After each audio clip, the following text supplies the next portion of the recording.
Dr. Kingsley Makhubela. He's a risk analyst, former diplomat, public relations executive, and PhD graduate from the University of Pretoria. Dr. Makhubela, thank you so much for joining us, and welcome to Salam Media.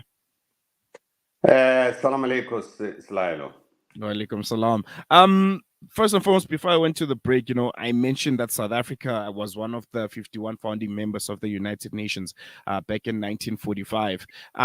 And a lot between that period has happened. We had, a regime for a number of years. We got reinstated back into the United Nations in 1994 when we became a democracy.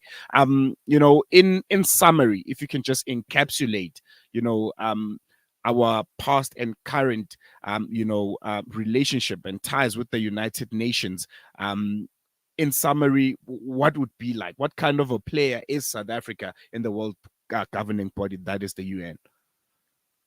Slailo, South Africa, it's, as you correctly said, it's a founder member of the United Nations following the Second World War. General Smart is the one who represented South Africa at that time. You recall also that John Smart at one stage, because at that time South Africa was still a protectorate of the United Kingdom. John Smart actually acted as as an acting prime minister in the United Kingdom. And that's how we found ourselves within the United Nations. But South Africa was then suspended. It was not expelled, it was then suspended following relentless campaign by countries like India and later on Nigeria and so on, suspended from active participation within the United Nations system. But it remained a member of the United Nations and has full access, except that in the General Assembly, South Africa would not make statements and so on. And later on, after 1994, South Africa was reinstated back into the General Assembly and in all other bodies of the United Nations and participated very actively. And that's a democratic South Africa. And a democratic South Africa has brought in a new thinking within the United Nations system. For instance, South Africa, as you know, took Israel to the ICJ on the question of possible genocide that is going on in the Palestinian state. And, just touching a bit on that, fast forward into 2023, 2024, 2022, 2023, when we took, Israel to the ICJ. What is our current role looking at that? And are there maybe other previous incidences where South Africa kind of positioned itself as a moral authority, a voice of reason, when it comes to issues like that of Palestine, that I think we beautifully presented before the international court? Is that what defines the role of South Africa right now in the United Nations? Is that what we do when everyone seems to be swaying to the left? We take everyone back and say, what, let's look at what the United Nations is all about. This is about democracy, it's a protection of human rights, and we need to stick by that. Is that what South Africa's role has evolved into in the UN? South Africa continues to play a critical role within the UN system. You would know also, Slyla, that South Africa was a founding member of the International Criminal Court, the Rome Statute, that really seeks to take away certain privileges from people who are involved in genocide, in war crimes, and so on, that really prosecutes particular individuals that are involved in heinous crimes around the world. So South Africa is playing that critical role. South Africa is also playing a critical role in peacekeeping missions in other parts of the world. In the DRC, South Africa very instrumental in the UN mission. And South Africa, a new South Africa, has really come up with a paradigm shift in terms of what the country can do in contributing in global peace and security. So it's a real useful member state with that, in that respect. But when it comes to the Palestinian state and the Palestinian-Israeli conflict, South Africa has continued to play a crucial role. You will recall when President Mandela was released, he had a meeting with Yasser Arafat, and there was a lot of hula baloo around that. And later on, Yasser Arafat had to stand on the White House and shook hands with Yitzhak Rabin and started Mm, to come up with the Oslo Agreement. So South Africa has recognized both the existence of the Israeli state and the state of Palestine. So this is the positive role that South Africa is playing within the United Nations system. mm. With a body like the UN, it's all about influence. When you want decisions to sway your way, votes to go how you want them to go. It's a I'm trying to understand just how influential is South Africa in the United Nations. Are we a country that is listened to, and can influence certain decisions to sway our way? Are we a very influential player in the discourse of international relations and global politics? The influence of South Africa is as good as playing an active role within regional bodies that exist within the United Nations system. In this regard, within the SADC, within the African Union, within the G77 plus China. So South Africa keeps on playing a fundamental role in this body. South Africa has hosted a variety of international or UN-related bodies, including the anti-racism conference that was held here. And South Africa now, it's part of the countries that were pushing for the full membership of the Palestinian state that was vetoed a few weeks ago by the United States on account that the state of Palestine doesn't meet the requirement of Article 4 of the UN Charter. Now, Article 4 of the UN Charter essentially, Slylo, speaks about any member who's committed to international peace and security. The membership is open to that, and they have to abide by the rules. And that's where everyone is puzzled about the veto that was exercised by the United States in this Mm, respect. So South Africa recognizes that the Palestinian state, and South Africa has gone ahead.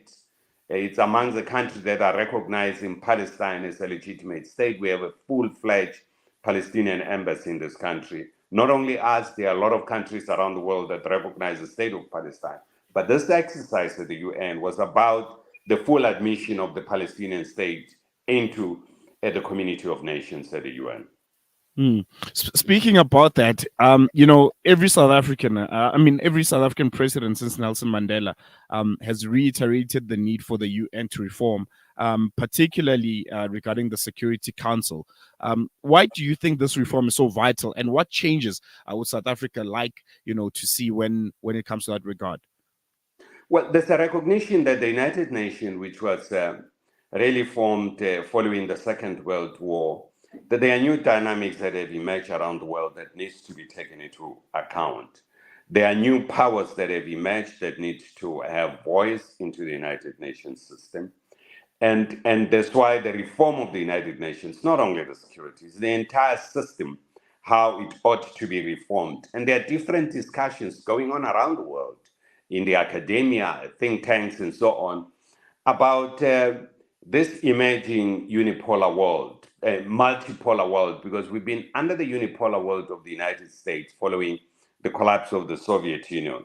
So there's a need and a recognition that the United Nations should reflect the demographies and views of the world that have joined the United Nations. For instance, the African countries are not represented within the Security Council configuration. So the permanent members you find from Asia, you would have China, Europe dominating. You have about two countries from Europe, three countries from Europe. Then you have the Americas that are there. So what happened to Africa? What happened to the Middle East? So there are new power configurations that have emerged, and the need for reform has reflected. So it's quite a huge project. Not only speaking about the Security Council, the Bretton Woods institution, there's also pressure that they must reform and reflect the new powers that have emerged. Mm. And I want us to touch a bit on, the credibility of the United Nations, because I think in a lot of instances we've seen how they would react, to matters that would maybe happen in the global South, differently, to how they would react to things that are happening in Europe. For instance, a perfect example would be Ukraine. We saw just how swift they were to act, when Russia invaded Ukraine, sanctions pulled against Russia, and there was just a whole lot of action, and a lot of proactivism. And then vice versa, you have Palestine, and Israel, and one might say Israel probably committing atrocities that are far much worse than what Russia has done to Ukraine. Not to compare, because atrocity is atrocity, and lives lost is life lost, is all equal. But looking at the humanitarian crisis that's currently grappling Gaza and Palestine, and not seeing the same amount of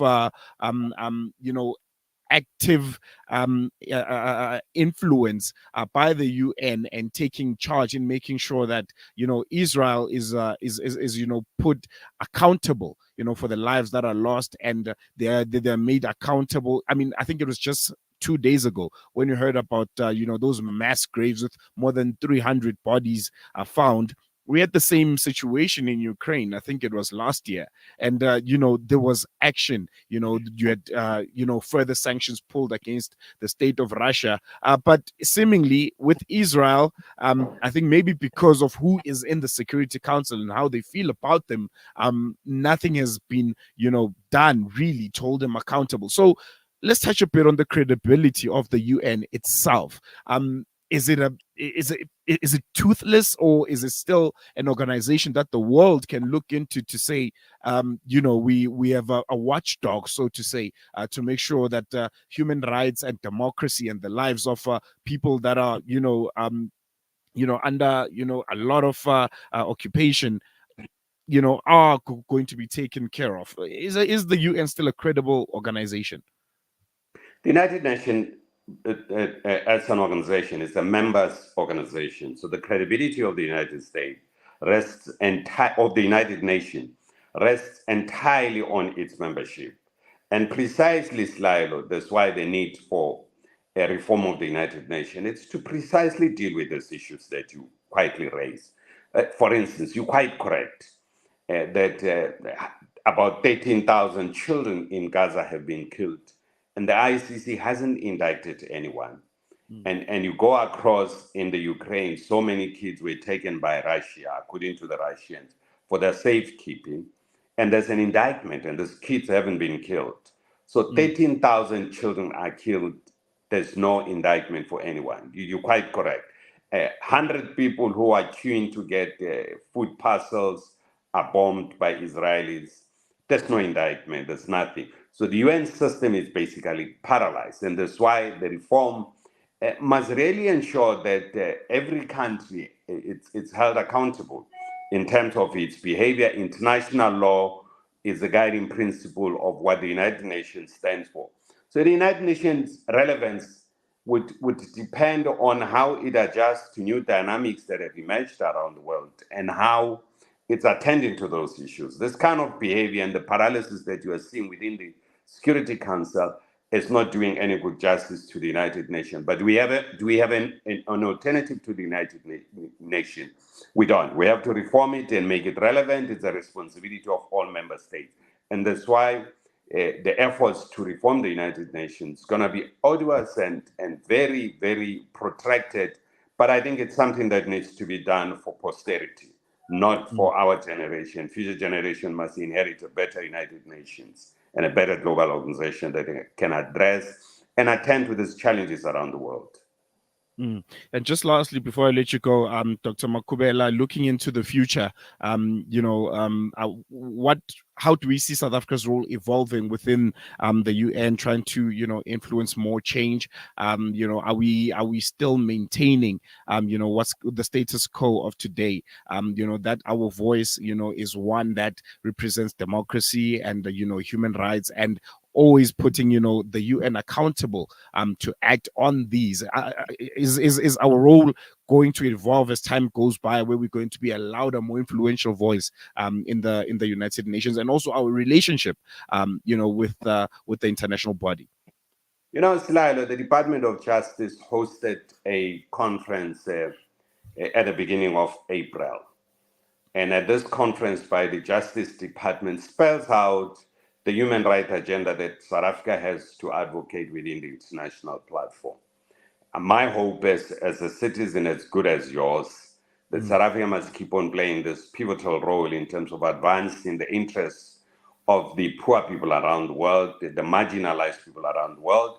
And if we go by what the Department of Justice has come up with, that blueprint, and I hope sometimes have a platform to talk to them about what South Africa is going to do, you'll understand there are very good things that South Africa intends to do.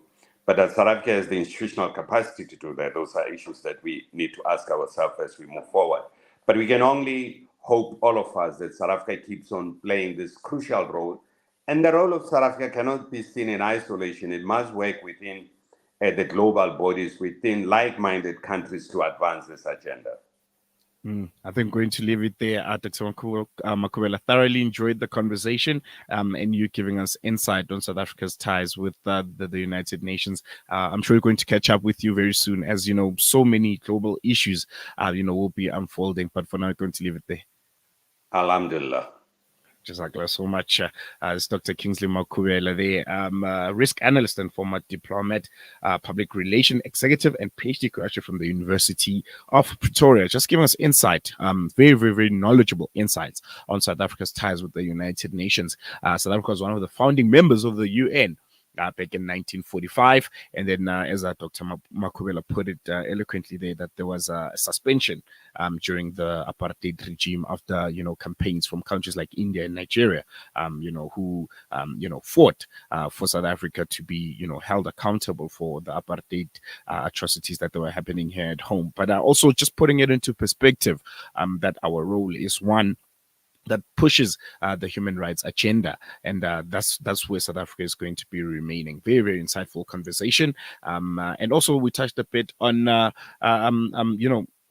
Israel, and how the United Nations is seemingly a toothless dog when it comes to holding them accountable. If you missed this conversation, you can check it out on our social media, and also you can check out the podcast on our website. That's www.salammedia.com. For now, we're going to take a quick break. When we come back, we'll be speaking to coordinator for the Freedom Flotilla Coalition in South Africa, activist and veteran leader at Palestine Solidarity Alliance, Ismail Mula, chatting a bit about Israel's latest tactics in delaying the Freedom Flotilla. We knew this was going to happen.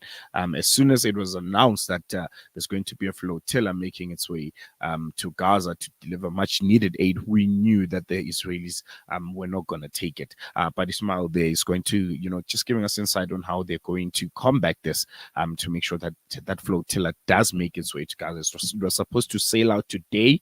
We're not really sure about the time, but I'm sure once we catch up with him, he's going to give us more insight on what's currently happening, what's the status quo, what's the Israeli government saying, and what's the Turkish response, to this also, because those ships and the flotilla fleet itself and all the humanitarian aid that they have is docked at Istanbul in Turkey. So yeah, very, very insightful conversation that we're going to have.